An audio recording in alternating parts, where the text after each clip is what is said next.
नमस्कार। आज के इस विशेष विश्लेषण में हम एक ऐसे विषय पर बात करने जा रहे हैं जो सिर्फ कुछ कानूनी पन्नों तक सीमित नहीं है, बल्कि ये एक गुलाम प्रजा से एक आज़ाद और सशक्त नागरिक बनने की हमारी एक बहुत ही शानदार कहानी है। जी हाँ, हम बात कर रहे हैं स्वतंत्रता के अधिकार की। ये वो नींव है जिस पर हमारे लोकतंत्र की पूरी वास्तुकला टिकी हुई है। जरा सोचिए, क्या सच्ची स्वतंत्रता का मतलब सिर्फ एक आजाद देश की सीमाओं के अंदर रहना है? बिल्कुल नहीं। सच्ची आजादी कोई रुकी हुई चीज नहीं है जिसे एक बार पा लिया और बात खत्म। ये तो एक जीवित इकाई की तरह है जो सांस लेती है। इसे हमें हर रोज हर पल बचाकर रखना पड़ता है। ये सिर्फ जमीन की आजादी नहीं है, बल्कि हमारे विचारों, हमारी गरिमा और उन अधिकारों की आजादी है जिन्हें राज्य की ताकत के सामने मजबूती से खड़ा रखना होता है। तो चलिए, सबसे पहले बात करते हैं लोकतांत्रिक स्वतंत्रता के चार्टर की। संविधान का अनुच्छेद 19 असल में एक आम नागरिक की आवाज है। ये सिर्फ एक नियम नहीं है, बल्कि ये वो शक्ति है जो हर इंसान को इस लोकतंत्र का असली भागीदार बनाती है। ये सुनिश्चित करता है कि सरकार से सवाल पूछे जा सके और विचार खुलकर रखे जा सके। लेकिन यहाँ एक बहुत ही दिलचस्प बात है। संविधान निर्माताओं ने एक बड़ा नाजुक सा संतुलन बनाया था। हमारी ये स्वतंत्रताएं पूरी तरह से असीमित नहीं हैं। इनके साथ कुछ उचित प्रतिबंध भी आते हैं। कहने का मतलब है कि एक नागरिक की आवाज और एक नए आज़ाद देश की सुरक्षा के बीच गजब का बैलेंस रखा गया है। जैसे बोलने की आज़ादी तो है, लेकिन देश की संप्रभुता और शांति की कीमत पर नहीं। देश में कहीं भी घूमने या बसने की पूरी आज़ादी है, लेकिन साथ ही हमारे आदिवासी समुदायों के हितों को भी सुरक्षित रखना है। यही वो संतुलन है जो इस चार्टर को हकीकत में काम करने लायक बनाता है। अब आगे बढ़ते हैं न्याय प्रणाली में सुरक्षा उपायों की तरफ। ये एक तरह की मजबूत ढाल है जो आम लोगों को पुलिस या राज्य की असीमित शक्ति से बचाती है। अनुच्छेद 20 और 22 को हम आपराधिक न्याय प्रणाली में एक अभेद्य सुरक्षा कवच मान सकते हैं। ये अधिकार तय करते हैं कि किसी के भी साथ मनमाना या गलत व्यवहार ना हो। इस सुरक्षा कवच की जो सबसे पहली परत है, उसे कार्योत्तर विधि या एक्सपोस्ट फैक्टो लॉ से बचाव कहते हैं। सुनने में थोड़ा तकनीकी लग सकता है, लेकिन इसका सीधा सा मतलब ये है कि किसी भी इंसान को उस काम के लिए सजा नहीं दी जा सकती जो उस वक्त अपराध था ही नहीं जब वो काम किया गया था।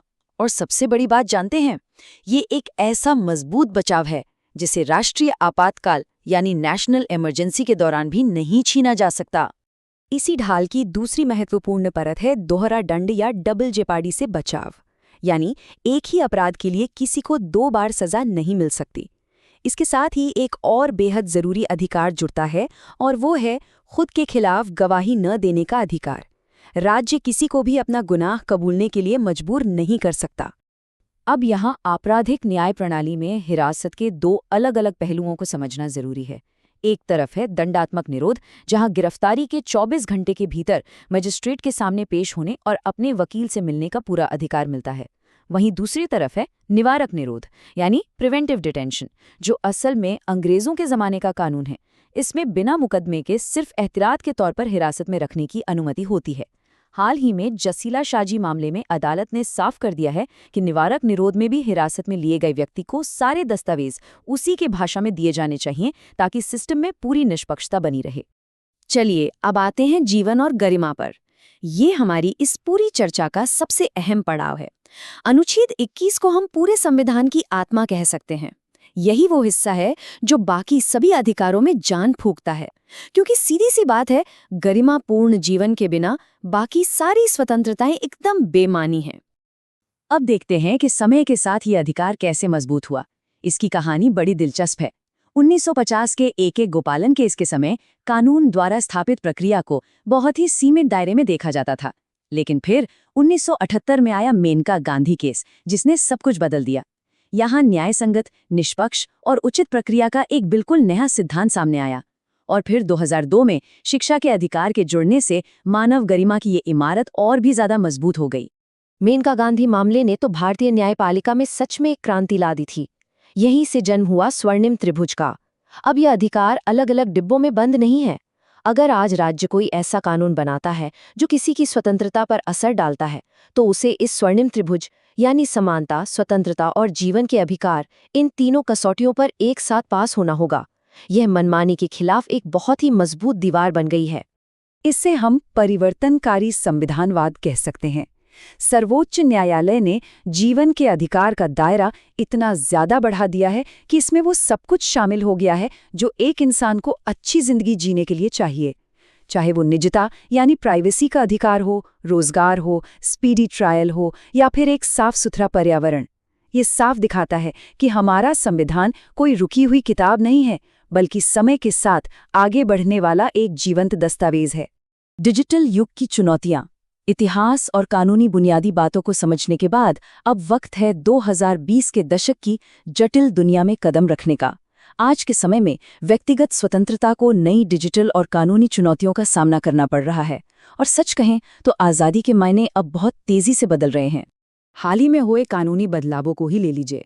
पुराने औपनिवेशिक राजद्रोह कानून यानी आईपीसी की धारा 124A की जगह अब नई भारतीय न्याय संहिता की धारा 152 ने ले ली है। पुराने कानून में जहां असंतोष जैसे शब्द थे, वहीं नई संहिता में विध्वंसक गतिविधियों जैसी व्यापक शब्दावली का इस्तेमाल किया गया है। कई आलोचकों ने इस नई शब्दावली के संभावित दुरुपयोग को लेकर चिंता जताई है। देखा जाए तो ये व्यक्तिगत स्वतंत्रता की रक्षा को लेकर एक बहुत ही महत्वपूर्ण बहस को जन्म देता है। अब ये आंकड़ा बहुत ही चौंकाने वाला है। 65। जी हाँ, साल 2025 में भारत में 65 बार इंटरनेट शटडाउन हुआ। दुनिया के किसी भी लोकतांत्रिक देश में ये सबसे बड़ा आंकड़ा है। ये हमें सोचने पर मजबूर कर देता है कि आज जब हमारी पूरी जिंदगी और कामकाज इंटरनेट पर टिका है, तो इस तरह के बैन डिजिटल युग में बोलने की आज़ादी और व्यापार करने की आज़ादी पर कितना गहरा असर डालते हैं। इसी डिजिटल स्वतंत्रता को बचाने के लिए सुप्रीम कोर्ट ने 2020 में अनुराधा भसीन मामले में कुछ बहुत स्पष्ट दिशा निर्देश दिए थे। इन नियमों के मुताबिक इंटरनेट तक पहुंच हमारे मौलिक अधिकारों का ही एक माध्यम है, इसलिए शटडाउन कभी भी अनिश्चित काल के लिए नहीं हो सकता और हर आदेश बिल्कुल पारदर्शी होना चाहिए। हालांकि मणिपुर और जम्मू कश्मीर जैसे राज्यों से आने वाली रिपोर्टें बताती हैं कि इन दिशा निर्देशों और ज़मीनी हकीकत के बीच आज भी एक काफ़ी बड़ा फासला बना हुआ है। डिजिटल चुनौतियों की बात हो रही है तो निजता का जिक्र भी ज़रूरी है। प्राइवेसी अब सिर्फ अकेले रहने का नाम नहीं है, बल्कि ये भूल जाने के अधिकार या राइट टू इरेजर में बदल चुकी है। 2023 के digital personal data protection act में इसे शामिल किया गया है। ये किसी भी इंसान को इंटरनेट पर हमेशा के लिए किसी कलंक के साथ जीने से बचाने का तरीका है, लेकिन साथ ही ये जनता के सूचना के अधिकार के साथ एक नया टकराव भी पैदा कर देता है। संतुलन बनाना यहाँ भी बड़ी चुनौती है। स्वतंत्रता के इस पूरे ढांचे और इन सभी उलझी हुई कड़ियों को हम संविधान के जनक डॉक्टर B.R. अम्बेडकर के एक बेहद अहम विचार से जोड़ सकते हैं। उन्होंने संवैधानिक नैतिकता की बात की थी।